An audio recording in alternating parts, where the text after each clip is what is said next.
says that the debate has been infected by falsehoods. And probably the most notorious one is the one made by your former running mate, Sarah Palin, who said that his bill would encourage death panels that would encourage euthanasia. He called that an extraordinary lie, and he is right about that, isn't he? Well, I think that what we are talking about here is are we going to have groups that actually advise people as these decisions are made later in life? That's not in the bill.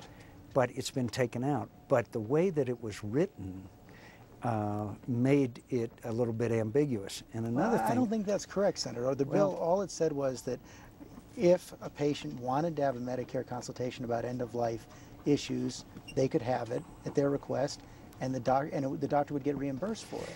No panel. But there was a provision in the bill that talks about a board that would decide the most effective measures to provide health care for people, okay? Now, we had amendments, we Republicans, and said that in no way would that affect the decisions that the patients would make and their families. That was rejected by the Democrats in the Health Committee. But that's not so a what death does it? panel. So what does that lead to? Doesn't that lead to a possibility, at least opens the door to a possibility of rationing and decisions made, such are made in other countries? Boy, every single independent group that looked at it said it just wasn't true. Well, then why did the Democrats turn down our amendments that clarified that none of the decisions that would be made by this board would in any way affect the depriving of the needed treatments for patients? I don't know why they did that then. So you think Sarah Palin was right? Oh, look, I don't think they were, quote, death panels. Don't get me wrong. I don't think.